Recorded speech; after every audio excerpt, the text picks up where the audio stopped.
சோதர சோதரிகளே, உங்கள் அனைவருக்கும் பிதாவாகிய தேவன் நாமத்தினாலும் நம்முடைய கர்த்தர் இருக்கிற இயேசு கிறிஸ்து நாமத்தினாலும் அன்பு வாழ்த்துக்கள் தெரிவித்துக் கொள்கிறோம்.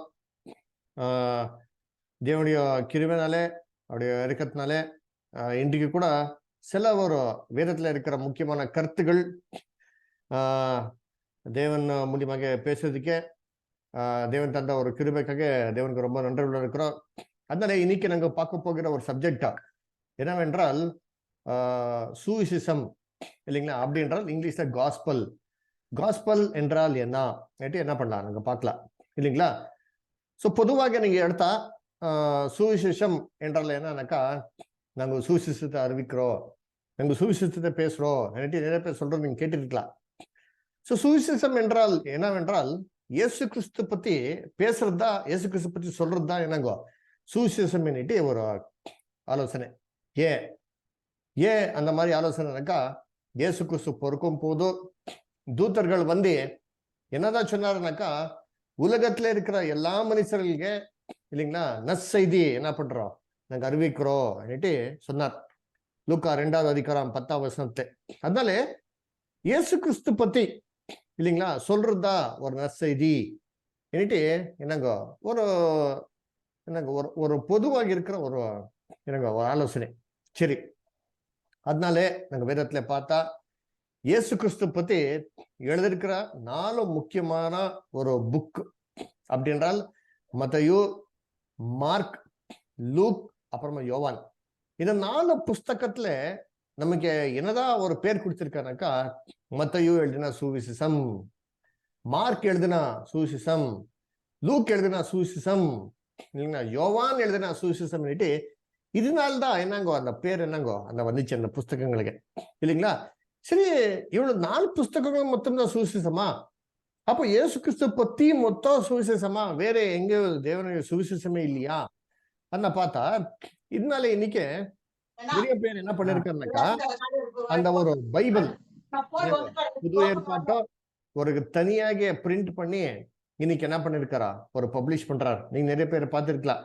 யாராவது புதுசாக ரட்சிக்கப்பட்டிருந்தா அவருக்கு என்னதான் பண்ணுவாருனாக்கா, ஒரு புது ஏற்பாட்டு மட்டும் அவருக்கு கொடுப்பார். கொடுத்துட்டு இதான் சுவிசேஷம், அந்த பைபிள் மேலே பிரிண்ட் ஆயிருக்கும், இந்த குட் நியூஸ் இல்லைங்களா, அது gospel Bible, good news Bible. அதுக்கு என்னங்க ஒரு பேர். அதுல என்ன இருக்குதுனாக்கா ஒரு புது ஏற்பாடு தான், பழைய ஏற்பாட்டெல்லாம் ஒண்ணும் இல்லை. ஏப்பா இதுக்கு தான் ரொம்ப முக்கியத்துவம் கொடுப்பாருனாக்கா, இயேசு கிறிஸ்து மூலியமாக என்ன வந்துச்சு சுவிசேஷம்.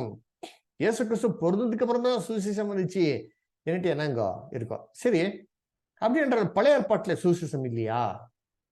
இன்னைக்கு என்ன பண்ணலாம்னாக்கா, சுவிசேஷம் என்றால் என்ன, வேதத்தின் அடிப்படையில சுவிசேஷம் என்றால் என்ன பண்ணலாம் நாங்க பார்க்கலாம் இல்லைங்களா. கிறிஸ்து வருதுக்கு முன்னாடி என்னங்கோ அதுக்கும் முன்னாடி எதுவுமே சுவிசேஷம் இல்லையா?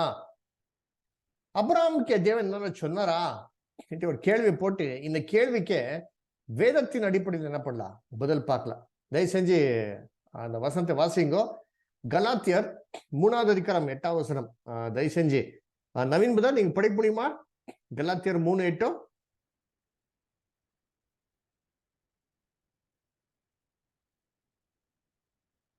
நவீன் பதர் லைன்ல இருக்கீங்களா? ஹலோ, நான் மெசேஜ் அப்படியே கேட்கிறேன். இல்ல மெசேஜ் அப்படியே கேட்கிறேன். ஓகே, பரிமளா ஸ்டார் நீங்க படிப்பீங்களா? பிரதர் படிக்கிறேன். Thank you. கலாத்தியர் 3வது அதிகாரம் 8ஆம் வசனம் ஸ்டார். மேலும் தேவன் விசுவாசத்தினாலே புறஜாதிகளை நீதிமான்கள் இருக்கிறார் என்று வேதம் முன்னாக கண்டு, உனக்குள் சகல ஜாதிகளும் ஆசீர்வதிக்கப்படும் என்று அப்ரஹாமுக்கு சுவிசேஷமாய் முன்னறிவித்திருந்தார். பாத்தீங்களா, அப்ரஹாமுக்கு சுவிசேஷமாக என்ன பண்ணிருக்கிறா முன்வரிச்சிருக்காரா இல்லைங்களா. அப்ரஹாமுக்கு சுவிசேஷத்தை முன்னே என்ன பண்ணிருக்காரா சொல்லியிருக்கிறா. அப்படின்றால் இந்த எப்படி இயேசு கிறிஸ்து பொறுக்குதுக்கும் எவ்வளவு 2000 வருஷம் 4000 வருஷத்துக்கு முன்னாடி இருக்கிற அப்ரஹாமுக்கு இந்த சுவிசேஷத்தை எப்படி சொன்னார்? அப்படின்னா சுவிசேஷம் என்றால் என்ன என்று நீங்க பார்க்கும் போதும் அதே வசனத்துல என்ன சொல்லியிருக்காருனாக்கா, உங்களுடைய சந்ததி மூலியமாக புற ஜாதிகள்னே உலகத்துல இருக்கிற எல்லா மனுஷன் என்ன பண்றேன் ஆசீர்வாதம் பண்ண போகிறேன்ட்டு ஒரு வார்த்தை சொன்னாருன்ட்டு இல்லைங்களா? அப்படின்ற தூதர் வந்து சொன்னாருங்களா, இயேசு கிறிஸ்து பொறுக்கும்போது நற்செய்தி சொல்றேன்னுட்டு. அது சுவிசேஷம் கிடையாதா? எனக்கு நீங்க கேள்வி போட்டா பைபிள்ல என்னங்கோ அப்ராம்கே சொன்னாருன்ட்டு நான் சொல்ல, வேதத்தை என்ன பண்றதா ரொம்ப தெளிவாக சொல்றதே. அப்படி என்றால் அப்ராமுக்கு என்ன சொன்னாரோ இது ரொம்ப தெளிவாக பழைய ஏற்பாட்டுல கொடுத்திருக்காரு. தயவு செஞ்சு அந்த பழைய ஏற்பாட்டுல இருக்கிற வசனத்தை என்ன பண்ணலாம், இப்ப வாசிக்கலாம். தயவு செஞ்சு வாசிங்கோ. ஆதியாகமம் 22வது அதிகாரம் 16வது வசனம் படிங்க பரிமேஸ்டர்.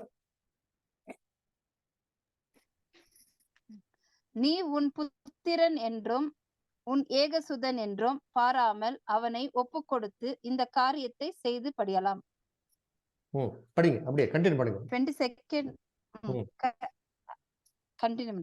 நான் உன்னை ஆசீர்வதிக்கவே ஆசீர்வதித்து உன் சந்நிதியை வானத்து நட்சத்திரங்களைப் போலவும் கடற்கரை மணலை போலவும் பெருக பண்ணுவேன்.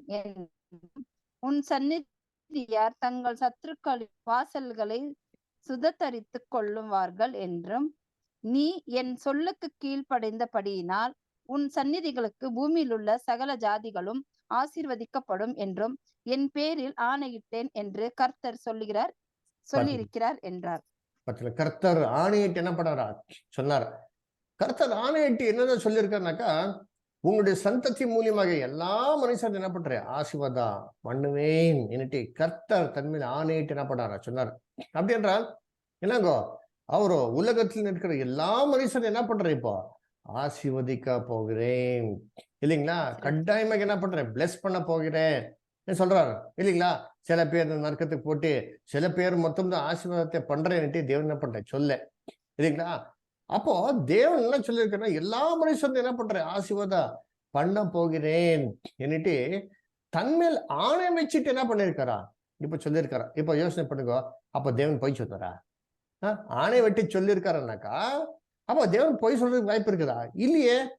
சரி, இப்ப தேவன் ஆணை வச்சுட்டு சொன்னாரே, அந்த வார்த்தை அது நிறைவேறிச்சிங்களா அண்ணாக்கா நீங்க பார்த்தா இல்லையே இல்லைங்களா? அப்ராம் காலத்துல நிறைய பேரும் என்னங்கோ இறந்து போனாரே இல்லைங்களா? அப்ராம் காலத்துல எவ்வளவு யுத்தங்கள் அப்ராம் என்ன பண்ணாரு போராடினாரே இல்லைங்களா? அப்புறம் அப்ராம் காலத்துல சோதோம் கோம்ரா ஜனங்கள் என்ன பண்ணிட்டாரு நாசனம் பண்ணிட்டாரே. அப்ப எப்படி தேவன் ஆசீர்வாதம் பண்ண போகிறார்? இன்னைக்கு கூட பார்க்கும் போது உலகத்துல இருக்க எவ்வளவு மனுஷர்கள் பல விதமான விதத்துல என்னங்க சாக கொண்டிருக்காரு. அப்போ தேவன் எப்படி ஆசீர்வாதம் பண்ண போகிறார்? அப்போ தேவன் போய் சொல்லிட்டாரா எனக்கு கேட்டா, தேவன் ரெண்டு விஷயத்த பண்ண மாட்டார், அதனால பண்ண முடியாது. அது எதுவென்றால் போய் சொல்ல மாட்டார், அப்புறமா அவர் செஞ்ச உடம்புடிக்க என்ன பண்ண மாட்டாரா அவர் பிரேக் பண்ண மாட்டார். தயவு செஞ்சு அந்த வசனம் வாசிங்கோ. சங்கீதம் 89வது சங்கீதம் சிஸ்டர் 34, 35 சிஸ்டர்.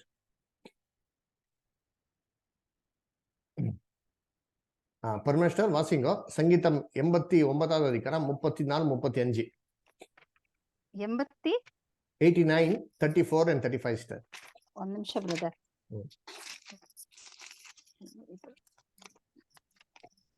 89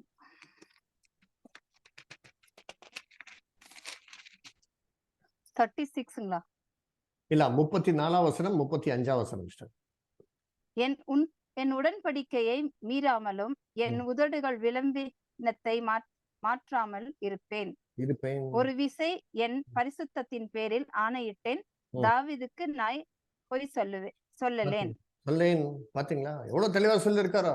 ஒரு வாட்டி தேவனுடைய வார்த்தையை வலிச்சனாக்கா அதை திரும்ப வாங்கவே மாட்டார், பொய் சொல்லவே மாட்டார், அந்த ஒரு வார்த்தையை மீறவே மாட்டார். எப்படிங்களா? அப்படி இருக்கும் போதும் இன்னைக்கு உலகத்துல பார்க்கும் போதும் உலகத்துல இருக்கிற எல்லா மனுஷங்களுக்கு ஆசீர்வாதம் வந்திருக்குதா ஆனாக்கா ஒரு கேள்வி போட்டா இல்லையே. அதிகமாக இருக்கிற ஜனங்கள் இன்னைக்கு கல்லறைக்கு போயிருக்காரோ இல்லைங்களா? அப்படின்ற உலகத்தில் இருக்கிற எல்லா மனுஷன்னா எப்படி ஆசீர்வாதம் பண்ண போகிறார்? இப்ப கட்டாயமாக தேவன் ஒரு பிளான் என்ன பண்ணிருக்கோம் இல்லைங்களா? ஏனென்றால் இன்னைக்கு பார்க்கும் போதும் உலகத்துக்கு ஆசீர்வாதம் வர மாதிரி இல்லை. ஆனா கர்த்தர் என்ன சொல்றேனாக்கா என் மேல் ஆணையிட்டு நான் சொல்றேன் சொல்லும் போதும் பொய் சொல்றதுக்கு வாய்ப்பு இல்லையே. அப்படி என்றால் இல்ல என்ன நமக்கு தெரிய வருதுனாக்கா, தேவன் ஏதோ ஒரு பிளான் என்ன பண்ணிருக்காரு, பியூட்டிஃபுல்லாக பண்ணிருக்காரு. சோ என்னப்பா அது பிளான் பார்க்கலாம். 1 தீமோத்தி 2வது அதிகாரம் 3ஆம் வசனத்துல 6ஆம் வசனம் வாசிங்க சிஸ்டர். 1 தீமோத்தி 2வது அதிகாரம் 3ஆம் வசனத்துல 6ஆம் வசனம். 1 தீமோத்தேயுங்களா? கரெக்ட். 1 தீமோத்தேயு 2வது அதிகாரம் 3ஆம் வசனத்துல 6ஆம் வசனம். நீயும் இயேசு கிறிஸ்துவுக்கு நல்ல போர் சிஸ்டர், சேவகனாய் 1 தீமோத்தி நீங்க 2வது தீமோத்தி படிச்சிருங்க. ஓ சாரி.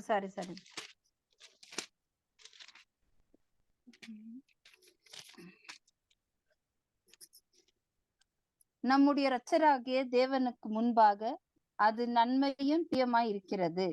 எல்லா மனுஷரும் ரட்சிக்கப்படவும் சத்தியத்தை அறிகிற அறிவை அடையவும் அவர் சித்தமுள்ளவர்களாய் இருக்கிறார். தேவன் ஒருவரே, தேவனுக்கும் மனுஷருக்கும் மத்தியஸ்தரும் ஒருவரே. எல்லாரையும் மீட்கு பொருளாக தம்மை ஒப்பு கொடுத்த மனுஷராகிய கிறிஸ்து இயேசு அவரே இதற்குரிய சாட்சி என்ற காலங்களில் விளங்கி வருகிறது. இதற்காகவே நான் பிரசங்கியாகவும் அப்போஸ்தலனாகவும் புறஜாதிகளுக்கு விசுவாசத்தையும் சத்தியத்தையும் விளங்க பண்ணுகிற போதனையாகவும் தேங்க்யூ சிஸ்டர். அதனால பார்க்கும்போது என்னங்கோ எல்லா மனுஷரும் என்னங்கோ ரட்சிக்கப்படணும், சத்தியத்தை அறிகிற அறிவுக்கு வரணும், தேவனுடைய சித்தம் ஆயிருக்கும் வசனம் சொல்றது. அப்படி என்றால் நீங்க பாருங்க, எல்லா மனுஷரும் ரட்சிக்கப்படணும், இது தேவனுடைய சித்தமா, தேவனுடைய திட்டம் என்று சொல்றாரு. அப்படி என்றால் தேவன் ஒரு பிளான் என்ன பண்ணிருக்கோம், செஞ்சிருக்கோம். எல்லா மனுஷரும் ரட்சிக்கப்படணும், சத்தியத்தை அறிகிற அறிவு வரணும் இல்லைங்களா? பாருங்க, முதலாவது ரட்சிக்கப்படணும் சொல்றார். ஏனென்றால் தேவனுக்கு நல்லா தெரியும் எல்லா மனுஷரும் இன்னைக்கு என்ன இருக்கிறோம், நாசனா இருக்காரு இல்லைங்களா? நிறைய பேரும் சத்து இருக்காரு, மறிச்சிருக்காரு. இவருக்கு ஃபர்ஸ்ட் என்ன பண்ணும், ரட்சிப்பு கொடுக்கணும் இல்லைங்களா? அதுக்காக என்ன பண்ணிருக்காருனாக்கா, என்னங்கோ தேவனுக்கும் மனுஷனுக்கும் மத்தியஸ்தர் ஒருவரே, அவரு மனுஷன் இருக்கிற இயேசு கிறிஸ்துவே வசனம் ரொம்ப தெளிவாக சொல்றது. அப்படி என்றால் தேவன் இந்த திட்டத்தை கிறிஸ்துவ மூலியமாக என்ன பண்ணிருக்காரு. அதனால பைபிள்ல இயேசு கிறிஸ்துவுக்கு என்னப்பா பேர் ஆனாக்கா, நீங்க பார்த்தா உலக ரட்சகர் என்று ஒரு பேர். வசனம் வாசிங்க, யோவான் 4வது அதிகாரம் 42ஆம் வசனம்.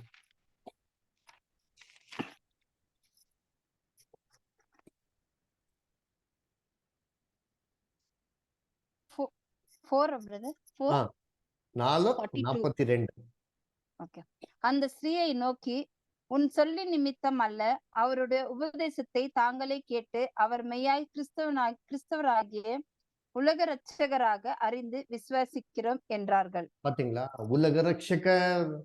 கிறிஸ்துவுக்கு என்ன பேர், உலக ரட்சகர். உலகம் என்றால் என்ன, ஒரே கிறிஸ்தவருங்களா?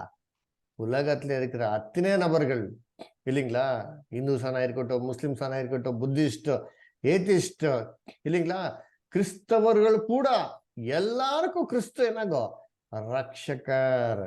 அதான் என்னங்க வசனம் ரொம்ப தெளிவாக சொல்றது இல்லைங்க. உலக ரட்சகர் யாரோ, கிறிஸ்து இல்லைங்களா? அப்ப கிறிஸ்தவர்கள் மொத்தமா கிடையாதோ, உலகத்துக்கே என்னங்கோ ரட்சகர் இருக்கிற கிறிஸ்துவ.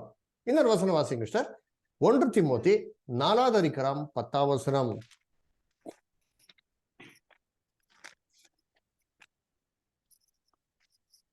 1 தீமோத்தி 4:10.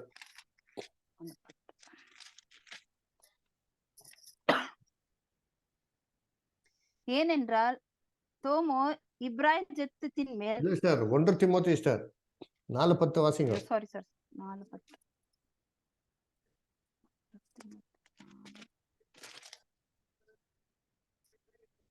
4வது இது 10வது அதிகாரம் இல்லைங்களா? 4ஆம் அதிகாரம் 10ஆம் வசனம். அது எப்படிதான் போட்டு 1 தீமோத்தி இல்லைங்களா? நான் 2 தீமோத்திக்கே போறேன் பிரதர். நீங்க எதனா மிஸ்டேக் ஆயிடுச்சுனாக்கா அந்த ஸ்கிரீன் அப்சர்வ் பண்ணுங்க, ஸ்கிரீன்ல எழுதிருக்க பாருங்க. ரொம்ப குட்டியா இருக்குது பிரதர் ஸ்கிரீன்ல. சரி சாரி. Okay sorry. இது நிமித்தம் பிரயாசப்படுகிறோம், நித்தையையும் அடைகிறோம். ஏனென்றால் எல்லா மனுஷருக்கும் விசேஷமாக விசுவாசிகளுக்கும் இரட்சகராகிய ஜீவனுள்ள தேவன் மேல் நம்பிக்கை வைத்திருக்கிறோம். பாத்தீங்களா, எல்லா மனுஷருக்கும் எனக்கு விசேஷமாக விசுவாச பண்ணுகிறவருக்கு ரட்சகர். பாத்தீங்களா, எல்லா மனுஷருக்கும் இயேசு கிறிஸ்து ரட்சகரா.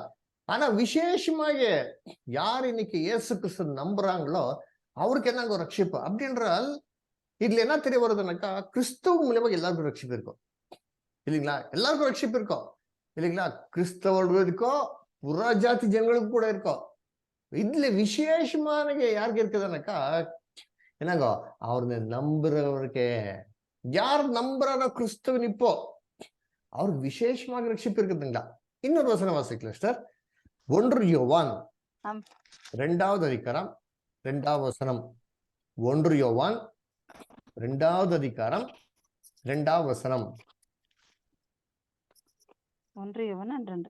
நம்முடைய பாவங்களை நிவிர்த்தி செய்கிற கிருபதாயிர பலி அவரே. நம்முடைய பாவங்களை மாத்திரமல்ல, சர்வலோகத்தின் பாவங்களையும் நிவிர்த்தி செய்கிற பலியாயிருக்கிறார். பாத்தீங்களா, உலகத்தின் எல்லா மனுஷனுடைய பாவங்களை நிவர்த்தி செய்கிற பலி. நம்முடைய பாவங்களை மொத்தம் கிடையாதோ, உலகத்தில் இருக்கிற அத்தனை நபர்களுடைய பாவங்கள். பாத்தீங்களா, விசேஷமாக நம்புற பாவங்களை என்ன பண்ணிருக்காரு கிறிஸ்தவர்கள் இல்லைங்களா? அவருடைய பாவத்துக்காக இயேசு கிறிஸ்து என்ன பண்ணிருக்காரா? மறைச்சிருக்காரு. அதனால கிறிஸ்துக்குள் அன்பாக அழைக்கப்பட்ட சோதர சோதரர்களே, இல்ல நமக்கு என்ன தெரிய வருதுன்னாக்கா, கிளியராக கிறிஸ்துவ மூலியமாக தேவன் என்ன பண்ணிருக்காரு? எல்லா மனுஷருக்கு ரட்சிப்புக்காக ஒரு திட்டத்தை என்ன பண்ணிருக்கார். ஆனா அதுல விசேஷமாக கிறிஸ்தவர்களுக்கே ஒரு ரட்சிப்பு பண்ணிருக்கார். அதுல என்ன ஒரு கிளியரா வருதுன்னாக்கா, பரலோகத்தின் ரட்சிப்பு இருக்கோ, பூலோகத்தின் ரட்சிப்பு இருக்கோ. இப்போ யார் இயேசு கிறிஸ்து விசுவாசிக்கிறாரோ அவருக்கு என்னங்கோ? பரலோகத்தின் ரட்சிப்பு இருக்கோ. இப்போ நிறைய பேர் இயேசு கிறிஸ்து விசுவாசமே பண்ணலையே, இப்போ அவருக்கு என்ன ரட்சிப்புனாக்கா, அவருக்கு பூலோகத்தின் ரட்சிப்பு இருக்கோ. 2 ரட்சிப்பு இருக்கோ. அதனால நீங்க முதலாவது வசனத்தை நீங்க வாசித்தீங்க இல்லைங்களா சிஸ்டர்?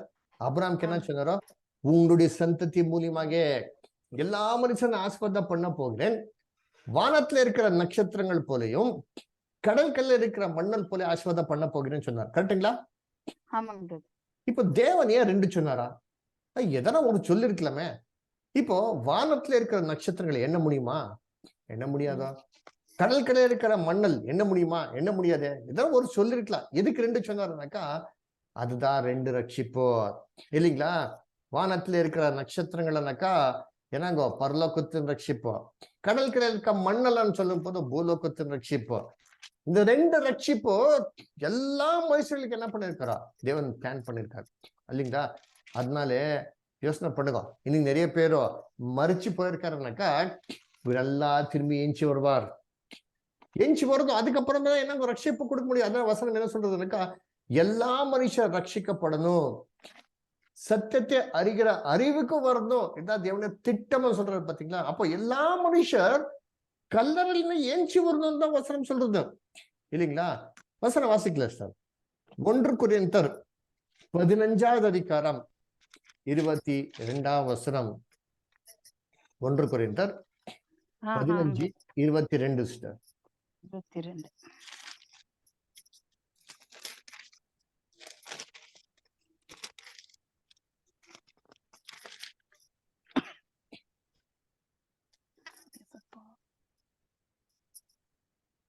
ஆதாமுக்குள் எல்லோரும் மரிக்கிறது போல கிறிஸ்துவருக்குள்ளும் எல்லோரும் உயிர்ப்பிக்கப்படுவார்கள். பாத்தீங்களா சார்? உயிர்ப்பிக்கப்படுவார்கள் எல்லாரும். கிறிஸ்தவர்கள் சொல்ல, ஏன்றால் ஆதாம்ல மறிக்கும் போது கிறிஸ்தவர் மொத்தமே ஆதாம்ல மறிக்கல, எல்லாரும் உலகத்துல இருக்கிற எல்லா நபர்கள் இல்லைங்களா? சரி, உயிர்ப்பிக்கப்படுவார்கள் எப்படி? 21வது வசனம் சார். மனுஷனால் மரணம் உண்டானபடியால் மனுஷனால் மரித்தோரின் உயிர்த்தெழுதலும் உண்டாயிற்று. பாத்தீங்களா? உயிர்த்தெழுதல் எப்படி உயிரை கொண்டு வருவார்? மரித்து போன ஜனங்கள் பார்த்தா உயிர்த்தெழுதல் மூலியமாக எல்லாரும் கொண்டு வருவாங்களா? சரி, இப்போ எல்லாரும் பரலோகத்துக்கு போக முடியுமா? இல்லே. அதனாலே பரலோகத்தின் ரட்சிப்பு இருக்கோ, பூலோகத்தின் ரட்சிப்பு இருக்கோ. பரலோகத்தின் ரட்சிப்புக்கே ஒரு மாதிரி உயிர்த்தெழுதல் இருக்கும், பூலோகத்தின் ரட்சிப்புக்கே ஒரு மாதிரி உயிர்த்தெழுதல் என்னங்கோ இருக்கணும். இது வசனத்துல கொடுத்திருக்காரா? எஸ். 23வது வசனத்துல வாசிக்க கொடுத்திருக்காரு. அவனவன் தன் தன் வாரிசிலே உயிர்ப்பிக்கப்படுவான். முதல் பாலானவர் கிறிஸ்து, பின்பு அவர் வருகையில் அவருடையவர்கள் உயிர்ப்பிக்கப்படுவார்கள். பாத்தீங்களா? இல்லைங்கோ, எல்லாரும் தன் தன் வரிசையில உறுப்பிக்கப்படுவார்கள். ஒரே வாட்டி வருதுல முதல் பலன் கிறிஸ்து. இதுதான் முதல் பலன். கிறிஸ்தவர்களுக்கே முதல் உயிர்த்தெழுதல். இதுக்கப்புறமா பின்பு அவர் வருகையில உலகத்தின் மனுஷன் எல்லாருக்கும் என்ன பண்றாரு? இப்போ உயிர்த்தெழுதலா கொடுக்க போகிறார். அதனாலே அப்ரஹாம் மூலியமாக 2 ஆசீர்வாதங்களை தேவன் என்ன பண்ணாரா இப்ப சொன்னார். அப்போ உயிர்த்தெழுதல் கூட என்னங்க 2 இருக்கோ இல்லைங்களா? எப்படி? 1 தெசலோனிக்கர் 4வது அதிகாரம் மிஸ்டர் 14ஆம் வசனம் முதல் வாசிங்க, அப்புறமா 16ஆம் வசனம் வாசிங்க. 1 Thessalonians 4th chapter 14 அப்புறமா 16 சிஸ்டர். 4th chapter 14 brother. வசனம் 14 இல்லைங்களா? 4th chapterல 14. கரெக்ட். இயேசுவானவர் மரித்த பின்பு எழுந்திரர் என்று விசுவாசிக்கிறோமோ? ஒரு நிமிஷம். விசுவாசிக்கிறோமே. அப்படியே இயேசுவுக்குள் நித்திரை அடைந்தவர்களையும் தேவன் அவரோடையே கூடிக்கொண்டு வருவார். பாத்தீங்களா? நித்ரே யாருக்குள்ள? கிறிஸ்துவுக்குள்ள சொல்ல இயேசுக்குள்ள நித்ரை பண்ணிருக்கார். கரெக்டுங்களா? இப்ப 16ஆம் வசனம் வாசிங்க, கொஞ்சம் கவனித்து வாசிங்க. என்ன டிஃபரன்ஸ் இங்க பாருங்க. இதுல என்ன சொல்றார்? கிறிஸ்துவுக்குள்ள நித்ரை பண்ணுகிறவர். இப்போ 16ஆம் வசனம் வாசிங்க. ஏனெனில் கர்த்தர் தாமே ஆராவரத்தோடும் பிரதான தூதரனுடைய சத்தத்தோடும் தேவ எக்காலத்தோடும் வானத்திலிருந்து இறங்கி வருவார். அப்பொழுது கிறிஸ்துவுக்குள் மரித்தவர்கள் முதலாவது எழுந்திருப்பார். கிறிஸ்துவுக்குள் மரித்தவர்கள் முதலாவது எழுந்திருப்பார். பாருங்க, இதுல கிறிஸ்துவுக்குள் மரித்தவர் அது இயேசு கிறிஸ்து, இயேசுக்குள்ள நித்ரை அறிந்தவர். அப்ப 2 வித்தியாசம் இருக்குமே இல்ல? இயேசு கிறிஸ்துன்னு சொல்லிருக்கலாம், ஆனா கிறிஸ்து இயேசுன்னு சொல்றாரு. ஏன் 2? ஆனா கிறிஸ்துவுக்குள்ளே என்னங்க மரித்தவர்கள் யாருன்னாக்கா கிறிஸ்தவர்கள், இயேசுக்குள்ளே நித்ரை அடைந்தவர்னாக்கா உலக மக்கள்கள். இந்த 2 பேருக்கு என்னங்க உயிர்த்தெழுதல் இருக்கோ இல்லைங்களா? அதனாலே 2 ரட்சிப்பு இருக்கோ. பரலோகத்தின் ரட்சிப்பு இருக்கோ, பூலோகத்தின் ரட்சிப்பு இருக்கும். சரி, இப்போ என்ன பண்ணானாக்கா பரலோகத்தின் ரட்சிப்புக்கு இல்லைங்களா போகிறவர் கிறிஸ்தவர்கள் பத்தி ஃபர்ஸ்ட் தியானிக்கலாம். அப்புறம் உலக ரட்சிப்பு பத்தி என்ன பண்ணலாம் நான் தியானிக்கலாம். சரி, வாசிங்கோ. கொலோசியர் என்னங்க? கொலோசியர் 3வது அதிகாரம் 1லிருந்து 3ஆம் வசனம்.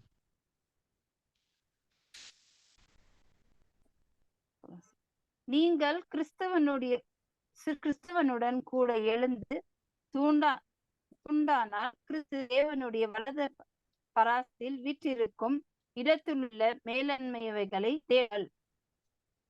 பூமி வழிகள் எல்லாம் மேலானவைகளையே தேடுங்கள். நீங்கள்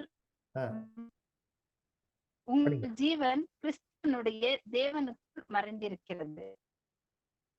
ஏனென்றால் நீங்க மரிச்சீர்கள், உங்களுடைய ஜீவன் கிறிஸ்துக்குள்ளே மறையா இருக்குதே. பாத்தீங்களா? அதனால மேலானது என்ன பண்ணுங்க, நீங்க தேடுங்கன்னு சொன்னா. இப்போ இது உலக மக்களுக்கு எல்லாரும் சொல்ல முடியுமா நீங்க மேலானது தேடுங்கன்னுட்டு? அவருக்கு கிறிஸ்துவ பத்தி தெரியவே தெரியாது. இது கிறிஸ்தவர்களுக்கு மட்டும்தான் மேலானதவரே இல்லைங்களா? மேலானதவர் அதை என்ன பண்ணுங்க, நீ தேடுங்க. அப்படின்னா மேலானது என்ன இருக்குதுனாக்கா, மேல என்ன இருக்குதுனாக்கா பரலோகத்தின் ரட்சிப்பு, அது தேடுங்கன்னு சொன்னாரு. இது கிறிஸ்தவர்களுக்கு. சரி, அப்படி என்றால் நாங்க பரலோகத்துக்கு எப்படி போக முடியும்? கிறிஸ்தவர்கள் இதே சரீரத்தை பரலோகத்துக்கு போக முடியுமா கேட்டா இல்லை. இதே சரீரத்துல பரலோகத்துக்கு எனக்கு போக முடியாது. வசனத்தை வாசிங்க. 1 கொரிந்தியர் 15வது அதிகாரம் 50ஆம் வசனம் 50.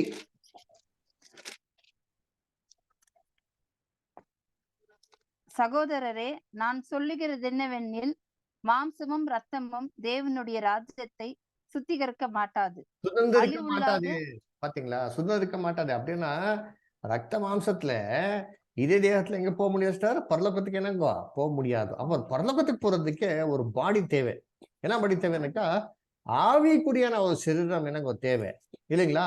ஆவிக்குரியான சரீரம் இல்லைனாக்கா என்னங்கோ இதே மாம்சத்தின் சரீரத்துல போக முடியாதோ? படிங்க 44 படிங்க சிஸ்டர். அதுல ராஜ்ய 44. ஜென்ம 44. சரீரம் ம் ஜென்ம சரீரம் விதைக்கப்படும், ஆவிக்குரிய சரீரம் எழுந்திருக்கும். சூப்பர். ஜென்ம சரீரம் உண்டு, ம். ஆவிக்குரிய சரீரமும் உண்டு. பாத்தீங்களா சிஸ்டர், எவ்வளவு அருமையா கொடுத்துருக்க பாருங்க. ஜென்ம சரீரம் விதிக்கப்படணும், ஆவிக்குரிய சரீரத்துலதான் எழுப்பப்படும். அதான் பரலோகத்தின் ரட்சிப். சரி, இந்த பரலோகத்தை ரட்சிப்பு போறவர் எப்படி இருப்பாருனாக்கா, அப்போஸ்தலர் பவுல் இயேசு கிறிஸ்துவின் பார்த்தாரே, மத்தியான சூரியத்தின் வெளிச்சத்துக்கும் பாக்கிலும் பிரகாசமாகிருந்தாரே, பார்த்துட்டு அப்போஸ்தலர் பவுலுடைய கண் என்னாச்சு போயிடுச்சு. பாத்தீங்களா, அதுதான் ஏன்னா பரலோகத்தின் ரட்சிப்புக்கு இருக்கிற ஆவிக்குரியான சரீரம்.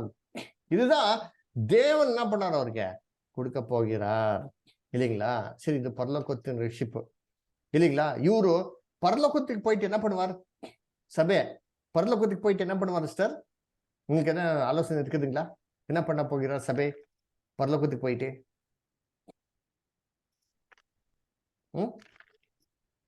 பரிமளா சிஸ்டர், சொல்லுங்க பிரதர். பரலோகத்துக்கு போயிட்டு என்ன பண்ண போறோம்? இயேசு கிறிஸ்து கூடவே இருக்கும் பிரதர். கூடவே இருந்து என்ன பண்ண போறோம்? கூடவே இருந்து என்ன பண்ணீங்களா, என்ன பண்ண போறீங்களா? அவர் என்ன சொல்றாரோ அதை கேட்கணும். Very good. சரி, அவர் என்ன சொல்லியிருக்காரோ, இது ஏற்கனவே சொல்லிருக்கு இல்லைங்களா பைபிள், இல்ல சும்மா பரலோகத்துக்கு கொண்டு போறாங்களாக்கா? இல்லை, பைபிள் என்ன சொல்றது இல்லைங்களா, பார்க்கலாம். வெளிப்படுத்தல் 20:6 வாசிங்க சார். எதுக்கு சபைனா பரலோகத்துக்கு கொண்டு போறார்? வெளிப்படுதல் 20வது அதிகாரம், அதுல 6ஆம் வசனம்.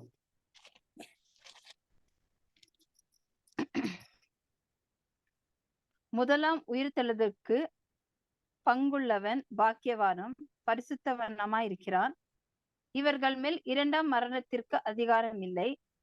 இவர்கள் தேவனுக்கு கிறிஸ்துவுக்கு முன்பாக ஆச்சரியக்குறியாயிருந்து அவரோடு கூட 1000 வருஷம் அரசாளுவார்கள். என்ன பண்ண போகிற சபை? கிறிஸ்துவுடனே உயிர்த்தெழுந்து 1000 வருஷம் என்ன பண்ண போறது சார்? அரசாளுவாங்க. இதுதான் வேலை. சும்மா பரலோகத்துக்கு போயிட்டு கூட இருக்கிறானாக்கா, கூட என்ன வேலை செய்யறாரா இல்லைங்களா? கிறிஸ்துவுடனே 1000 வருஷம் அரசாள போகிறார். கிறிஸ்து 2ஆம் வருகையில வந்து பூலோகத்து மேலே 1000 வருஷம் அரசாள போகிறார். அப்போ எல்லாம் மரித்து போன நபர்கள்னு இயேசு கிறிஸ்து பூலோகத்துல மரித்து போயிருக்கா பாத்தீங்களா, அவனெல்லாம் பூலோகத்தின் ரட்சிப்புக்கே கொண்டு வருவார் இயேசு கிறிஸ்து. சில வசனத்தை வாசிக்கலாம். என்னங்க முக்கியமாக யோவான் 5வது அதிகாரம் 28-29 வாசிங்க சார். யோவான் 5வது அதிகாரம் 28ஆம் வசனம் 29ஆம் வசனம் சார்.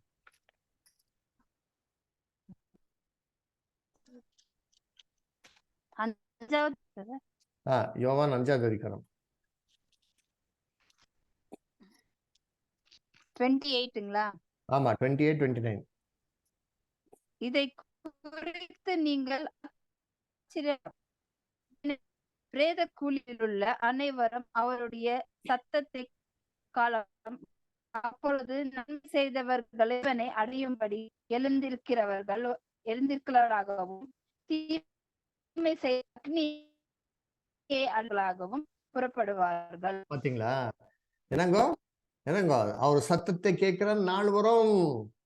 பாத்தீங்களா, பேத குழுவில் இருக்கிற அனைத்து நபர்கள் ஏஞ்சி வருவார். அப்படின்னா அனைத்து நபர்கள் எங்க இருக்காரா? உலகத்துல இருக்கிற எல்லா மனுஷர்களா? எங்க இருக்காரு சார்? எங்க இருக்காரு? இயேசு கிறிஸ்து என்ன சொன்னார்? எங்க இருக்கிறாருல்ல? பரலோகம் சொல்லி இருக்காரா? திரும்ப வசனம் வாசிங்க. யோவான் 5:28. என்ன சொன்னாரு இயேசு கிறிஸ்து? என்ன சொன்னாரு?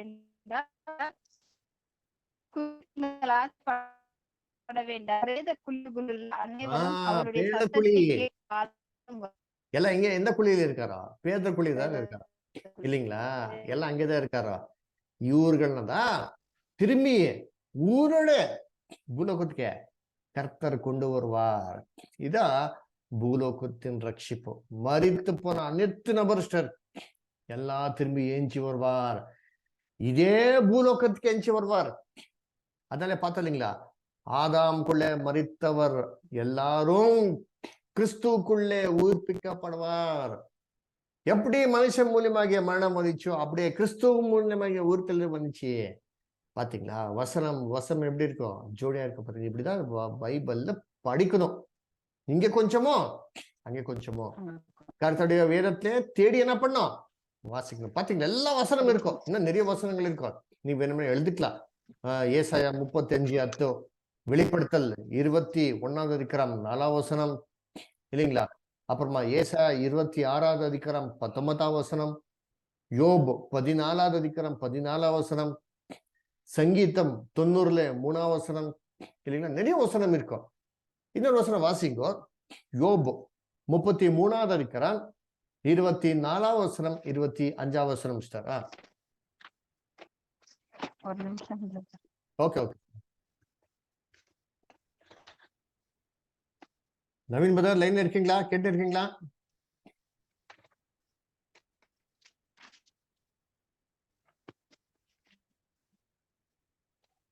யோபு 33rd chapter 24 அப்புறமா 25.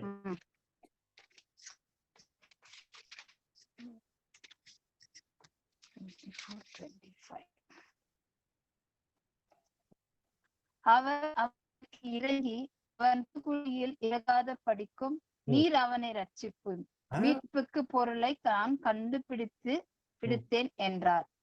அப்பொழுது அவன் மாம்சம் வலிபத்தில் இருந்ததை பார்க்கிலும் ஆரோக்கியமடையும் தன் வளவயது நாட்களுக்கு திரும்புவான். பாத்தீங்களா? திரும்பி வாழ வயது நாட்களுக்கு திரும்புவானா இல்லைங்களா? அந்த கல்லறையில இறங்காத படிக்க என்ன பண்ணிருக்கிறா? மீட்கும் பொருளோ கொடுத்திருக்கிறா இல்லைங்களா? வாழ வயதுக்கே திரும்புவானா இல்லைங்களா? அவனு என்னங்க எப்படி திரும்புவானாக்கா ஆயுசு திரும்பி வருமா. இன்னைக்கு பாருங்க, வயசு ஆயிடுக்கு அப்புறமா நம்முடைய இதெல்லாம் என்னடா எல்லாம் அப்படியே மாறிடும் இல்லைங்களா? வயசு இருக்கும் போது எவ்வளோ இருக்கும் இல்லைங்களா? எவ்வளவு நல்லா இருக்கும். ஆனா வயசாயிடுக்கு அப்புறமா கண்ணு தெரியாதோ, முடியெல்லாம் வெள்ளையாயிடும் இல்லைங்களா? உடம்பு நல்லா இருக்குதுலே இல்லைங்களா? ரொம்ப அப்படியே குனிஞ்சு போயிடும் இல்லைங்களா? பாடி எல்லாம் ஷ்ரிங்க் ஆயிடும். ஆனா வசனம் என்ன சொல்றதுனாக்கா திரும்பி வாழ வயதுக்கு திரும்புவானா. அப்படி என்றால் கிறிஸ்து 2ஆம் வருகையில வரும் போதும் எல்லா மனுஷர் ஊருடைய பூலோகத்துக்கு வந்ததுக்கு அப்புறமா அந்த 1000 வருஷத்துல மறித்து எஞ்சி வந்த நபர்களுடைய ஆயுசு வயசு திரும்பி வாழ வயலுக்கு இல்லைங்களா? வாலிப வயலுக்கு என்ன பண்ணுமா? வயசுக்கு திரும்பி வருமா. அப்படின்னா வயசு கிறிஸ்துவன் ராஜ்யத்துல ரிவர்ஸ்ல போகுமா. யோசனை பண்ணுங்க. ரிவர்ஸ் என்னங்க? 60 வருஷத்துக்கு இறந்து போன நபர் திரும்பி ஏஞ்சி வந்தா அவர் ஆயுசு என்ன ஆயிடும்? அப்படியே 50 போயிடும். 50 40 40 30 ரிவர்ஸ் ஆர்டர்ல போ இல்லைங்களா? இதுதான் வசனம் ரொம்ப தெளிவாக சொல்றது. திரும்பி வாழ வயதுக்கு திரும்புவான். திரும்பி இப்படி யாருனாலே செய்ய முடியும்? இது யாருனாலே கூட செய்ய முடியாது. கிறிஸ்துவனாலே மொத்தம் அவருடைய ராஜ்யத்துல இது செய்ய முடியும். யோசனை பண்ணுங்க. அவருடைய தோல் எப்படி இருக்குதுன்னாக்கா அந்த வசனத்துல என்ன சொல்லியிருக்காரு? திரும்பி வாசிங்க சார். 33ஆவது அதிகாரம் யோபுல 25ஆம் வசனம் திரும்பி வாசிங்க சார். அப்பொழுது அவன் மாம்சம் வாலிபத்தில் இருந்ததை பார்க்கிலும் ஆரோக்கியம் அடையும். பாத்தீங்களா? வாலிப காலத்துல ஒரு நிமிஷம் சார். வாலிப காலத்துல இருந்தது போல ஆரோக்கியம் அடிக்கும் இல்லைங்களா? என்னங்க வாழ வயது இல்லைங்களா? அப்படின்ற ஒரு சிறு குழந்தை இருந்தா எப்படி இருக்கும்? சிறு குழந்தையுடைய தோலை தொட்டா எப்படி இருக்கும்? எவ்வளவு சாஃப்டா இருக்கும் இல்லைங்களா? அதே போல எல்லா எஞ்சி வந்த நபருடைய என்னங்க ஒரு இது ஆயிடுமா. அப்படின்னா 1000 வருஷத்துல எல்லாரும் ஒரே சோப் யூஸ் பண்றாரு. Baby soap, Johnson and Johnson baby soap. பாத்தீங்களா? அப்புறமா எல்லாரும் என்னங்க கலர்ல எஞ்சி வருவார்கள் இல்லைங்களா? எல்லா நபர்கள் இல்லைங்களா? சரி, யார் எஞ்சி வருவாரா? ஒரு நல்ல நபர்கள் வருவாராங்கனாக்கா இல்ல, எல்லாரும் வருவாரா. சோதமன் கும்பரா இருக்கிற ஜனங்கள் இல்லைங்களா? ரொம்ப தீங்கு செஞ்ச நபர்கள் இல்லைங்களா? எல்லாரும் எஞ்சி வருவார் இல்லைங்களா? எல்லாரும் உயிரிட வருவார். படிக்கும் எசேக்கியேல் 16ஆவது அதிகாரம் 55 வசனம் சிஸ்டர். எசேக்கியேல் 16:55 சிஸ்டர்.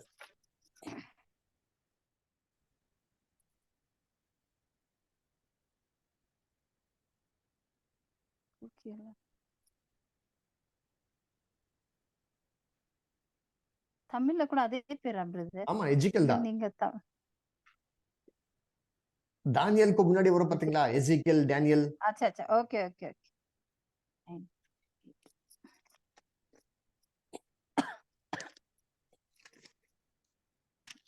சாப்டர் சொல்லுங்க பிரதர். 16:55 வசனம். 16.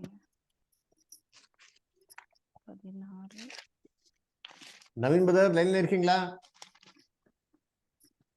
55. கரெக்ட். Hello, correct. வாசிங்க சாப்டர் 55 வாசன். சிஸ்டர். உன் 16 சாப்டர் சகோதரிகள் சிஸ்டர். 16 சாப்டர் ஆ பிரதர். 55. 16 சாப்டருங்க, 55 இல்லைங்களா? எஸ். ஓகே.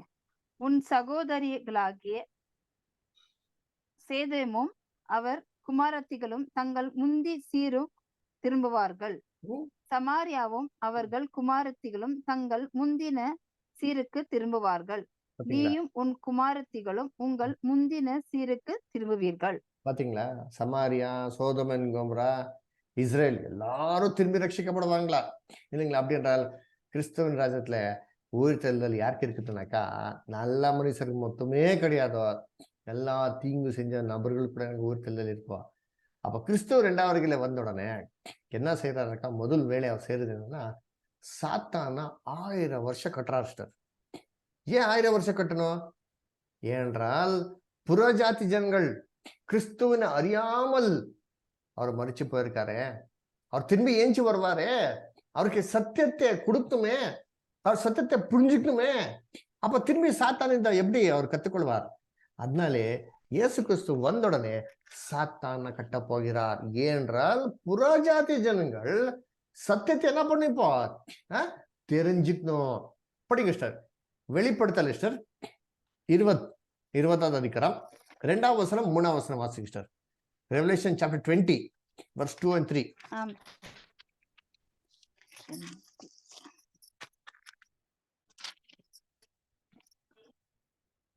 பிசாஸ் என்றும் சாத்தான் என்றும் சொல்லப்பட்ட பழைய பாம்பாகிய வலு சர்ப்பத்தை அவன் பிடித்து அதை 1000 வருஷங்களாய் கட்டி வைத்து அந்த 1000 வருஷம் நிறைவேறும் வரைக்கும் அது ஜனங்களை மேசை போக்காதபடிக்கு அதை பாதாளத்திலே தள்ளி அடைத்து அதன் மேல் முத்திரை போட்டான். பாத்தீங்களா சார், ஜனங்களை மோசம் போக்காதபடிக்கு அப்படி ஜனங்கள் இருப்பாரோ, அந்த ஜனங்கள்ல இப்போ எப்படி மோசம் போக்கிருக்கானா அப்படி கிறிஸ்துவின் அவர் 1000 வருஷத்துல மோசம் போக்காதபடிக்க கட்டுறார். அப்போ யோசனை பண்ணுங்க, எல்லாருடைய மனக்கண்கள் என்ன ஆயிடும், ஓப்பன் ஆயிடும். யாராவது எனக்கு கிறிஸ்துவ பத்தி நம்புறது இல்லையோ அவர் ராஜ்யத்துல நம்புறாரு, கிறிஸ்துவின் அறிவிக்க வருவார். படிங்கோ ஏசாயா 29வது அதிகாரம் மிஸ்டர் 18வது வசனம் மிஸ்டர்.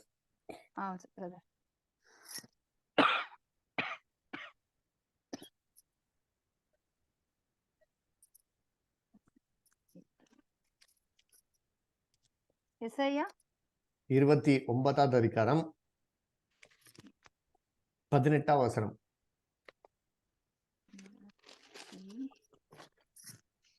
சாரி பிரதர், இன்னொரு சொல்லிடுங்க. ஏசாயா 29 29.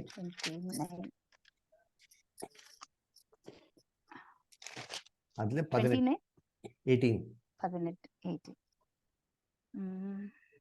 அக்காலத்திலே செவிடர் புஸ்தகத்தின் வசனங்களை கேட்பார்கள். அக்காலத்திலே செவிடர் புஸ்தகத்தின் வசனங்களை கேட்பார்கள்.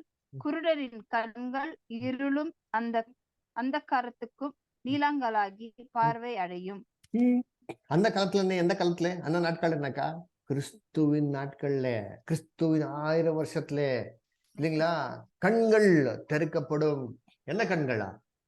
மனக்கண்கள். இன்னைக்கு மனக்கண்கள் எல்லாம் என்ன இருக்கும், எல்லாம் மூடிருக்க பாத்தீங்களா? அவருக்கு எல்லாம் மனக்கண்கள் என்னங்க திறக்கப்படும்.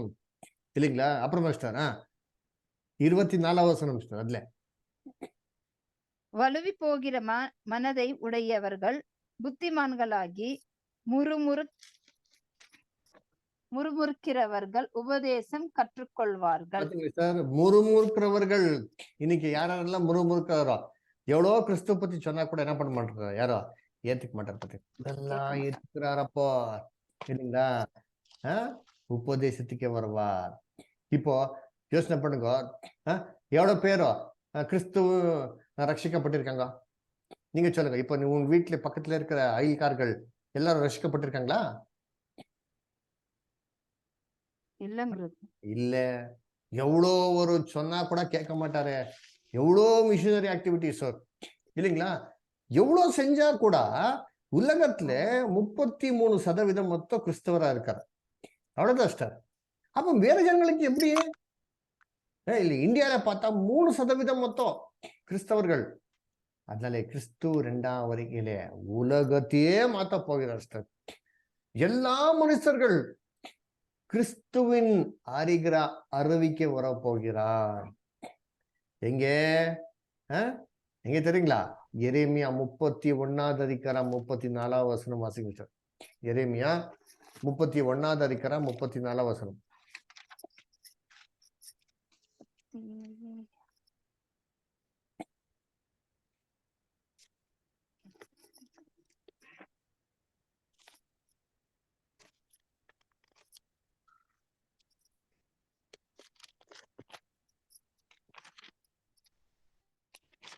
சொல்லுங்க பிரதர்.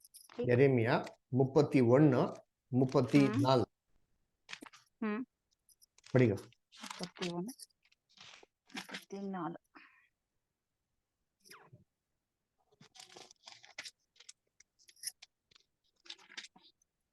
31:4 இல்லைங்களா சிஸ்டர்? 31ஆம் அதிகாரம் 34ஆம் வசனம். நான் எஸ்ஐயா எடுத்திருக்கேங்க. எரேமியாக்கு பதில் 31:34. சாரி.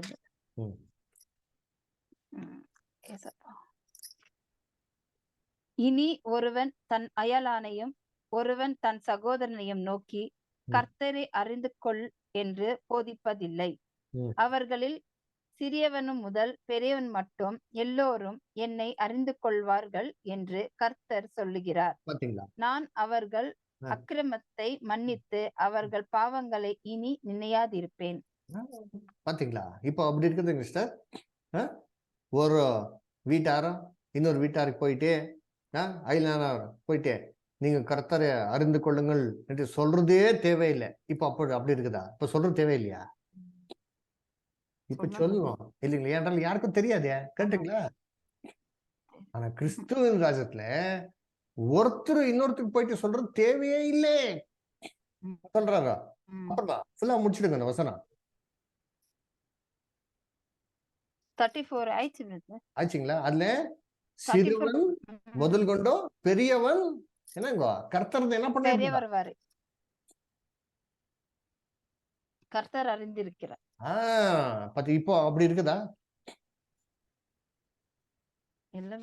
இல்ல. இப்போ கிறிஸ்துவின் ராஜ்யத்தில் ஆகும் ஸ்டார். எல்லாரும் வருவார் ஸ்டார். உலகமே கன்வெர்ட் ஆயிடும் கிறிஸ்துவுக்கே. எப்போ? கிறிஸ்துவின் 2ஆம் வருகையில. சரி, அப்போ மனுஷனை கன்வெர்ட் பண்ணுவார். அப்போ ஆடு மாடுகள் சிங்கக்குட்டிகள் அதுக்கு என்ன? அது பாருங்க, அதை பத்தி வசனம் படிங்க. ஏசாயா 11வது அதிகாரம் ஸ்டார் 6வது வசனத்துல 9வது வசனம் வாசிங்க ஸ்டார். ஏசாயா 11வது அதிகாரம் 6வது வசனத்துல 9வது வசனம்.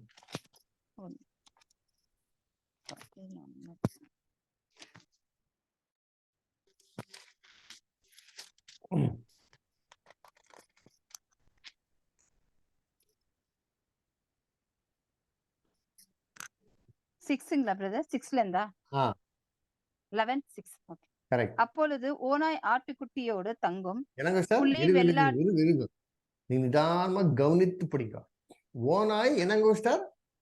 அப்பொழுது ஆட்டுக்குட்டியோடு தங்கும். ஓனாய் ஆட்டுக்குட்டியோடு தங்குமா? புலி இருங்க, கேள்வி கேட்டேன், பதில் சொல்லுங்க. ஓநாய் ஆட்டிக்குடியோடு தங்குமா இப்போ? இப்ப தங்காது பிரதர். இப்போ தங்க. கிறிஸ்துவுக்கு டைம்ல தங்கும். Yes, very good. அப்புறமா புலி வெள்ளாட்டுக்குட்டியோடு படுத்துக் கொள்ளும். பாத்தீங்களா? புலி வெள்ளாட்டுக்குடி கன்றுக்குட்டியும் என்னங்கோ படுத்துக்கொள்ளும். அப்புறமா கன்றுக்குட்டியும் பாலசிங்கம் காளையும் ஒருமித்திருக்கும். உருவித்திருக்கோம். ஒரு சிறு பையன் அவைகளை நடத்துவான். நடத்துவான். ஒரு சிறு பையன் அவர்களை நடத்துவான். அப்புறமா பசுவும் கரடியும் கூடி மேயும். ம், அவைகளின் குட்டிகளும் ஒருமித்து படுத்துக் கொள்ளும். ம். சிங்கம் மாட்டை போல வைக்கோலை தின்னும். ஐயோ, பால் சிங்கம் சிங்கம் என்ன சாப்பிடுதுமா? குளத்தை சிங்கம் என்ன சாப்பிடுதுமா? மாட்டை போல வைக்கோல் தின்னும். இப்போ வைக்கோல் சாப்பிடுதுங்களா சார்? இல்ல பிரதர். கிறிஸ்துவின் ராஜ்யத்துல வைக்கோல் சாப்பிடுமா? அப்ப யோசனை பண்ணுங்க, கிறிஸ்துவின் ராஜ்யத்துல வைக்கோல் என்னங்கோ? கிறிஸ்துவின் ராஜ்யத்துல வைக்கோல் சாப்பிடுமானாக்கா அந்த மாதிரி அவரோ மாற்றங்கள் கொண்டு போற போகிறார். உலகத்துல இருக்கிற எல்லா மனுஷர்களுக்கு என்ன பண்ண போகிறாரோ அவரோ எப்படி கன்வெர்ட் பண்ண போகிறாரோ அப்படியே ஆடு மாடுகள் காட்டு மிருகங்கள் கூட என்ன பண்ண போகிறார் இப்போ மாற்ற போகிறார். பாத்தீங்களா? இதெல்லாம் இதெல்லாம் பரலோகத்துல நடக்குமானாக்கா இல்ல, பூலோகத்துல என்னவா இதெல்லாம் நடக்கும். பாத்தீங்களா? கிறிஸ்துவின் ராஜ்யத்துல இல்லைங்களா? சரி ஸ்டார், அப்படியே கண்டினியூ பண்ணுங்க ஸ்டார். பரிமளா ஸ்டார் கண்டினியூ பண்ணுங்க. அன்மியூட் பண்ணி நீங்க பேசுங்க.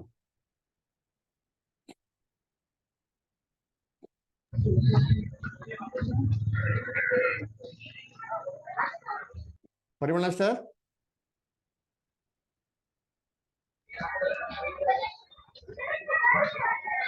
பரிமளா ஸ்டார் நீங்க அன்மியூட் பண்ணி பேசுங்க. சொல்லுங்க பாஸ்டர். சார் தயவு செஞ்சு கொஞ்சம் மியூட் பண்ணுங்க பிரதர். ஓகே. இல்ல பைபிள் படிக்கும் போது பைபிள் படிக்கலாம். பரிமளா ஸ்டார் தயவு செஞ்சு வாசிங்க. இப்போ பால் குடிக்கும் குழந்தை விரியன் பாம்பு வலையின் மேல் விளையாடும். பால் மறந்த பிள்ளைகள் காட்டு விரியன் புற்றிலே தன் கையை வைக்கும். என் பரிசுத்த பாவம் பர்வதமெங்கும் தீங்கு செய்வாருமில்லை, கேடு செய்வாருமில்லை. சமுத்திரம் ஜலத்தினால் நிறைந்திருந்த போல் பூமி கர்த்தரை அறிகிற அறிவினால் நிறைந்திருக்கும். பாத்தீங்களா? அக்காலத்திலே போதும் ஸ்டார், தேங்க்யூ. அதனால என்ன சொல்றாருக்கா, ஒருத்தரு தீங்கு செய்வார் இல்லை. கர்த்தருடைய பர்வத்துல தானியல் கிளாஸ் கேட்டிருக்கீங்களா ஸ்டார்? தானியல் 2வது அதிகாரம் ஒரு கல் வந்து அடிச்சிச்சு, அந்த கல் அப்படியே என்னாச்சு, பெரிய மழை ஆயிடுச்சு. அதான் தேவனுடைய ராஜ்யம் பார்த்திருக்குமே. அந்த பர்வத்தம், அந்த பர்வத்துல அவருடைய ராஜ்யத்துல ஒருத்தரு தீங்கு செய்வார் இல்லை இல்லைங்களா? அதனால ஏன் செய்யறது இல்லைனாக்கா, கர்த்தர் அறிகிற அறிவும் எப்படி இருக்கும்னாக்கா சமுத்திரத்துல ஜலத்தினால தோன்றிருக்கிறது போல இருக்கும்னு சொல்லிட்டார். பாத்தீங்களா? எங்க கிறிஸ்துவின் ராஜ்யத்துல. சரி, அப்ப கிறிஸ்துவின் ராஜ்யத்துல போலீஸ் ஸ்டேஷன் இருக்குமா? அவருடைய ராஜ்யத்துல போலீஸ் ஸ்டேஷன் இருக்குமான்னு கேட்டா சொல்லுங்க ஸ்டார். போலீஸ் ஸ்டேஷன் இருக்குதுங்களா? கிறிஸ்துவ ராஜ்யத்துல இருக்காது பிரதர். ஏன்னா அப்பதான் நம்ம உண்மையா இருக்கோம்ல. இல்லைங்களா? நாங்கெல்லாம் பரலோகத்துல இருக்கோம், விடுங்க. பூலோகத்தின் மக்கள்கள் இப்ப கிறிஸ்துவின் அறியாத ஜனங்களுக்கு, ஏனென்றால் கிறிஸ்துதா அறியாத ஜனங்கள்ட்ட இருக்கும் பிரதர். எஸ், அறியாத ஜனங்களுக்கு போலீஸ் ஸ்டேஷன் இருக்கும் பிரதர். இருக்குமா? கிறிஸ்துவ அறியாத ஜனங்களுக்கு வேணா போலீஸ் ஸ்டேஷன் இருக்கும் பிரதர். இருக்குமா? வசனம் வாசிங்க. அப்ப கிறிஸ்துவின் ராஜ்யத்துல யார்தான் ராஜா? கிறிஸ்துதான். அப்ப கிறிஸ்துவ ராஜா இருக்கும் போதும் புறஜாதி ஜனங்கள், அறியாத ஜனங்கள் கிறிஸ்துவின் ராஜ்யத்துல தீங்கு செய்வாரா? தீங்கு செய்யறது வாய்ப்பு இருக்குதா? வாய்ப்பு இல்லங்க. அப்ப வாய்ப்பு இல்லைன்னா போலீஸ் ஸ்டேஷன் எதுக்கு தேவை? கரெக்டுங்களா? கரெக்டுங்க பிரதர். இப்போ ஏசாயா 11வது அதிகாரம் 9ஆம் வசனத்தை என்ன படிச்சோம்? தீங்கு செய்வார் இல்லை என்னங்க ம். படிச்சோம் இல்லைங்களா? தீங்கு செய்வரும் இல்லை, கேடு செய்வரும் இல்லை. அப்போ போலீஸ் ஸ்டேஷன் எதுக்கு தேவை? கரெக்டுங்களா சிஸ்டர்? அதனாலே வசனத்தை வசனத்தோட என்ன பண்ணும் சிஸ்டர்? படிக்கணும். கரெக்டுங்களா சிஸ்டர்? ஆமாங்க brother. கிறிஸ்துவின் ராஜ்யத்துல அவர்தான் சமாதானத்தின் கர்த்தர். கரெக்டுங்களா? யார் சமாதானத்தின் பிரபு? யாரோ சமாதானத்தின் பிரபு யாரு? இயேசு கிறிஸ்து. இயேசு கிறிஸ்து. அப்போ சமாதானத்தின் பிரபு ஆளுகை செய்யும் போதும் எல்லா ஆளுகை இடத்துலயும் செய்யும். சமாதானம் தானே இருக்கணும். ஆமாங்க brother. அப்ப திருடங்கள் எங்க இருப்பாரோ? இருக்க மாட்டாங்க. அதனால போலீஸ் ஸ்டேஷன் தேவையில்லை. தெரியுங்களா? தேவையில்லை. கரெக்டா இல்லைங்களா சார்?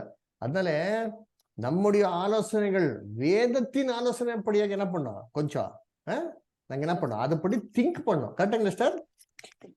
ஆமாங்க brother. சரி, இப்போ யுத்தம் இருக்குதுங்களா? கிறிஸ்துவ ராஜ்யத்துல போர் இருக்குமா? இருக்காது brother. படிங்க ஏசாயா 2வது அதிகாரம் 4ஆம் வசனம். சிஸ்டர், நான் சொல்றது எல்லாருக்கும் வசனம் இருக்கும். எல்லாம் பைபிளை கொடுத்திருக்காரு. வசனம் எசாயா? 2வது அதிகாரம் எசாயா 4ஆம் வசனம். 2.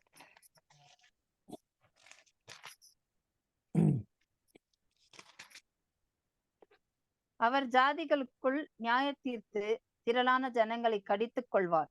அப்பொழுது அவர்கள் தங்கள் பட்டயங்களை மண்வெட்டிகளையாவும் தங்கள் ஈட்டிகளை அறிவாளையாகவும் அடிப்பார்கள். ஜாதிக்கு விரோதமாய் ஜாதி பட்டயம் எடுப்பதில்லை. இனி அவர்கள் யுத்தத்தை கற்பதும் இல்லை. அரே, பாத்தீங்களா சார்? கத்தி எடுப்பதில்லை, போரே இருக்குதில்லை, யுத்தமே பண்றதில்லை. அப்போ யோசனை பண்ணுங்க, சமாதானத்தின் ராஜ்யம் எப்படி இருக்கும்? இதுல யாருக்கு பண்ண போகிறான்னு சபைகளுக்கு கிடையாதோ, அறியாத ஜனங்கள் 1000 வருஷத்துல வர அவருக்கே. கரெக்டுங்களா? ஆமாங்க. ஏன்றால் சபையே கிறிஸ்துவ கூட எங்க பரலோகத்துல இருப்பார். கரெக்டுங்களா? இது பூலோகத்தின் ரட்சிக்க வர ஜனங்களுக்கு பாத்தீங்களா? இப்போ எவ்வளவு போர்கள், எவ்வளவு டேங்கோ, எவ்வளவு ஸ்கட் மிசைல்ஸோ, எவ்வளவு பிளேன், எவ்வளவு ஹெலிகாப்டர் இல்லைங்களா? நம்முடைய என்னங்க பட்ஜெட்ல 15% பட்ஜெட் மிலிட்டரிக்கு தான் போகும். யோசனை பண்ணுங்க, இன்னைக்கு ரொம்ப கஷ்டம் எல்லாருக்கும் வாழ்றதுக்கே. ஆனா கிறிஸ்து ராஜ்யத்துல என்ன சொல்றாரா? நிம்மதி இருப்பாரு. அறிவாளிகளை முன்விட்டியாக என்ன பண்ண போகிறாரா? மாத்த போகிறார். அப்படி என்றால் இன்வெஸ்ட்மெண்ட் சேஞ்ச் ஆகும் இல்லைங்களா? இன்னைக்கு இன்வெஸ்ட்மெண்ட்டோ கன் துப்பாக்கிகளுக்கு தான் போயிருக்கோம். கிறிஸ்துவின் ராஜ்யத்துல மண்வெட்டிகள் அப்படி என்றால் அக்ரிகல்ச்சருக்கு போடுவார். விவசாயத்துக்கு போட்டா எப்படி இருக்கும்? நிலம் நல்லா என்னங்கோ இல்லைங்களா? நல்லா கொடுக்கும். Yes sister. அதனால எல்லாருக்கும் ஆசீர்வாதம் இருக்கோ கிறிஸ்துவின் நேரத்துல. இந்த பூமியே எப்படி பண்ண போறது தெரியுங்களா? ஈடன் தோட்டத்தை போல மாத்த போகிறார். எஸ். எசேக்கியேல் 36வது அதிகாரம் 35ஆம் வசனம். எசேக்கியேல் 36:35.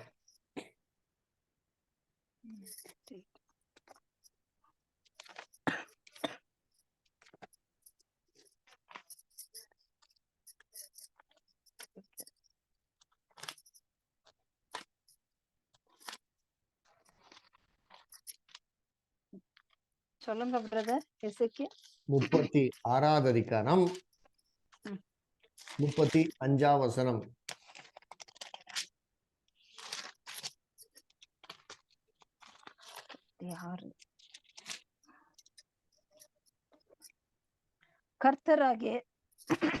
கர்த்தராகிய நான் நிர்மூலமானவைகளை கட்டுகிறேன் என்றும் பாலானதை பயிர் நிலமாக்குகிறேன் என்றும் அப்பொழுது உங்களை சுற்றி உள்ள மீதியான ஜாதிகள் அறிந்து கொள்வார்கள். கர்த்தராகிய நான் இதை சொன்னேன், இதை செய்வேன். பாத்தீங்களா? 36 35ங்களா? 36ங்க. அதுல எத்தனாவது வசனம் படிச்சீங்க? 36ல 36ங்க. 35 படிங்க. பாலாய் கிடந்த இத்தேசம் ஏதேன் தோட்டத்தை போல இருக்கிறது என்றும் அவந்தரமும் பாலுமும் நிர்மூலமாயிருந்த பட்டணங்கள் ஆரணிமைப்பவைகளும் குடியேற்றப்பட்டவைகளாய் இருக்கிறது என்றும் சொல்லுவார்கள். பாத்தீங்களா எப்படி இருக்கு மாஸ்டர்? வனாந்தரம் எப்படி இருக்கு மாஸ்டர்? வனாந்தரம் ஏதேன் தோட்டத்து போல இருக்கு. பாத்தீங்களா மாஸ்டர், இப்படிதான் பண்ண போகிறார். ஈடேன் தோட்டத்துல ஆதாம்க்கு சாப்பிடுறதுக்கு நல்லா இருந்ததா? ஏதாவது குறைகள் இருந்ததா? ஒண்ணும் இல்ல. இல்லை. காட்டு மிருகங்கள் எப்படி இருந்ததா? எல்லாம் காய் சந்தோஷமா. காய் சாப்பிட்டு இருந்தது. கறி ஒண்ணும் இல்லை, எல்லாம் பியூர் வெஜிடேரியன். கிறிஸ்துவின் ராஜ்யத்துல இதெல்லாம் கொண்டு வர போகிறார் ஸ்டார். இதுக்குதான் கிறிஸ்துவுக்கு 1000 வருஷம் கொடுத்திருக்காரு. இப்ப யோசனை பண்ணுங்க, கிறிஸ்துவின் ராஜ்யத்துல ஹாஸ்பிட்டல் இருக்குமா? இல்ல பிரதர். இல்ல. ஏன் இல்ல என்றால் அங்க வியாதியே இருக்குது இல்லையே. படிங்க, ஏசாயா 33வது அதிகாரம் 24வது வசனம்.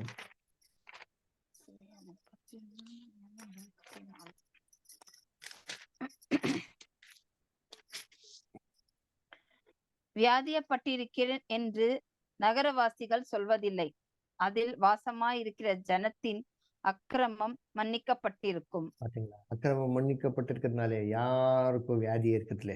இன்னைக்கு ஹார்ட் அட்டாக் ஆனா எவ்வளோ கஷ்டம், டயாலிசிஸ் ஆனா, கிட்னி ஃபெயிலியர் ஆனா எவ்வளோ கஷ்டம், என்னென்ன வியாதிகள் இருக்குல்ல, சிக்கன் குனியா, டெங்கு இல்லைங்களா, கொரோனா, எபோலா இல்லைங்களா, நிறைய பேருக்கு என்னங்க நிறைய ப்ராப்ளங்களோ, சாப்பாடு இல்லை இல்லைங்களா, எவ்வளோ கஷ்டத்துல வாழ்ந்துருக்காரா.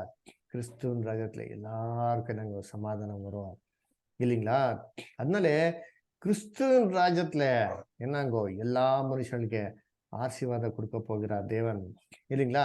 சரி, அவருடைய ராஜ்யத்துல எல்லாருக்கும் இடம் இருக்குதுங்களா? எல்லாருக்கும் எப்படி வீடு கொடுக்க போகிறார் எனக்கு பார்த்தா ஒருத்தருக்கும் என்னங்க சொந்த வீடு இருக்குமா. இங்க கொடுத்திருக்கார் ஏசாயா 65வது அதிகாரம் 21ஆம் வசனம் ஸ்டார். ஏசாயா 65:21.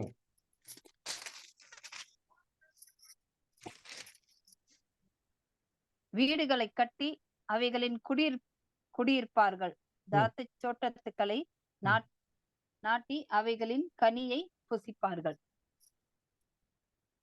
அவர்கள் கட்டுகிறதும் வேறொருவர் குடியிருக்கிறதும், அவர்கள் நட்டுகிறதும் வேறொருவர் கனி புசிக்கிறதுமா இருப்பதில்லை. ஏனெனில் விருட்சத்தின் நாட்களைப் போல என் ஜனத்தின் நாட்களாயிருக்கும். நான் தெரிந்து கொண்டவர்கள் தங்கள் கைகளின் என்ன சொல்லியிருக்கார்? தானு கட்டுகிறவர் மற்றவர் என்னங்க குடியிருப்பதில்லை. தான் கட்டுகிற மனையிலே அவரே என்னங்க குடியிருப்பார்கள். பாத்தீங்களா, எல்லாருக்கும் சொந்த வீடு இருக்கும். என்னங்க வீடு என்னக்கா சின்ன சின்ன குட்டி குட்டி வீடு கிடையாது, பெரிய பெரிய வில்லா என்ன பண்ணார் தேவனா கொடுக்க போகிறார் இல்லைங்களா. பெரிய பங்களாவே கொடுக்க போகிறார் ஒருத்தருக்கு. என்னங்க இது பூலோகத்தின் ரட்சிப்பு, ஆனா சபைக்கு பரலோகம். கரெக்டுங்களா? 2 ரட்சிப்பு இருக்கும். இது நல்லா என்ன பண்ணணும் புரிஞ்சுக்கணும் இல்லைங்களா. அதனால தேவன் இந்த திட்டத்தை மனுக்குலத்துக்காக என்ன பண்ணிருக்காரா வச்சிருக்காரு இல்லைங்களா. அப்ப மனுஷன் என்ன ரியாக்ஷன் காட்ட போகிறார்? ஏசாயா 25வது அதிகாரம் 6ஆம் வசனத்துல 9ஆம் வசனம் வாசிங்க star. Isaiah 25th chapter 6th 9.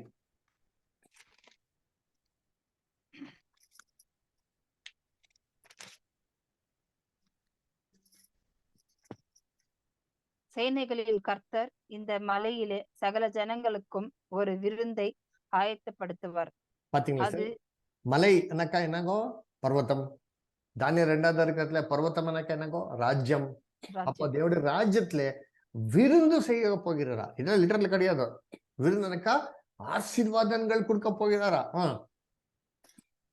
அது கொழுமையான பதார்த்தங்களும் பழமையான திராட்சை ரசமும் உண்ணும் நினமுள்ள பதார்த்தங்களும் தெளிந்த பழமையான திராட்சை ரசமும் நிறைந்து விருந்தாய் இருக்கும். சகல ஜனங்களுக்கும் மேலுள்ள முக்காட்டையையும் சகல ஜாதிகளையும் மூடியிருக்கிற முடலையையும் இந்த மலையிலே அகற்றி போடுவார். அவர் மரணத்தை ஜெயமாக விளங்குவார். கர்த்தராகிய தேவன் எல்லா முகங்களிலும் இருந்து கண்ணீரை துடைத்து தமது ஜனத்தின் நித்தையை பூமியில் இராதபடிக்கு முற்றிலும் நீக்கி விடுவார். மரணத்தை சார் மரணத்தை முழுங்குவாரா? அப்ப மரணமே இருக்குது இல்லையா சார்? எல்லா உயிர்த்தெழுதல வந்தா மரணம் இருக்குமா? 1000 வருஷத்துல யாரும் சாக போறது இல்லை, கல்லறையிலே இல்லைங்களா சார்?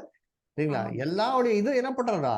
நீக்க போயிடுறாரு. அப்புறம் மாஸ்டரா அக்காலத்திலே இதோ அவரை நம்முடைய தேவன், இவருக்காக காத்திருந்தோம், இவர் நம்மை இரட்சிப்பார், இவரே கர்த்தர், இவருக்காக காத்திருந்தோம், இவருடைய இரட்சிப்பினால் களிகூர்ந்து மகிழ்வோம் என்று சொல்லப்படும். சொல்லப்படும். இப்போ சொல்லுவாங்களா? அப்போ சொல்வார். புறஜாதிகள் கிறிஸ்துவ ராஜ்யத்துல அப்போ சொல்வார். பாத்தீங்களா சார் எவ்வளவு அருமையாக இருக்கும். அதனால கிறிஸ்துவுக்கு 1000 வருஷம் எதுக்கு கொடுத்திருக்காங்கக்கா?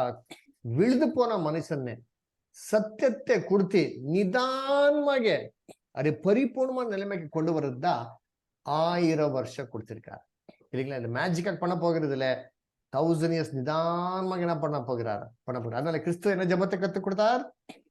பரலோகத்துல இருக்கிறா சொல்லுங்க. எங்கள் பிதா. ம் ம் சொல்லுங்க. சொல்றது அப்புறம். பரலோகத்தில் இருக்கிற எங்கள் பிதாவே, உம்முடைய நாமம் ரட்சிக்கப்படுவதாக, உம்முடைய ராஜ்யம் வருக, உம்முடைய சித்தம் பரலோகத்தில் செய்யப்படுவது போல புலோகத்திலும் செய்யப்படுவதாக. பாத்தீங்களா? எங்கள் உங்களுடைய சித்தம் என்னங்க? செய்யப்படுவது போல எஸ் எங்க புலோகத்திலும். செய்யப்படும். உம்முடைய ராஜ்யம் வருவதாக, உம்முடைய சித்தம் பரம மண்டலத்தில செய்யப்படுகிறது போல பூமியிலையும் செய்யப்படுவதாக.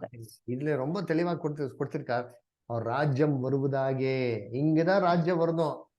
கிறிஸ்தவர்கள் மொத்தம் பரலோகத்துக்கு போனோம். மீதியான எல்லா ஜனங்களுக்கு பூலோகத்திலே தம்முடைய ராஜ்யம் வருது. அந்த ராஜ்யத்துல தேவனுடைய சித்தம் இப்போ எப்படி பரலோகத்துல நிறைவேற்றி கொண்டு இருக்குதோ அப்படி நாங்க ஃபுல்ஃபில் ஆகும் இல்லைங்களா? இதா என்னங்க சுவிசேஷம். பாத்தீங்களா? சுவிசேஷம் என்றால் என்ன? ஒரே கிறிஸ்து பிறந்ததுனாலே வந்தது சுவிசேஷம் கிடையாதா இல்லைங்களா? கிறிஸ்து மூலியமாக அனைத்து நபர்கள்லாம் தேவன் ஆசீர்வாதம் பண்றதா என்னங்க சுவிசேஷம். எல்லா மக்களுக்கும் என்னங்க சுவிசேஷம் இருக்கும் இல்லைங்களா சார்? ஓகே, இதுல இதெல்லாம் கேள்வி இருந்தா நீங்க கேட்கலாம் சார். பரவாயில்ல சார். கேள்வி ஒண்ணும் இல்லைங்க பிரதர். ஓகே, புரிஞ்சுச்சிங்களா? பிரதர் புரிஞ்சுது.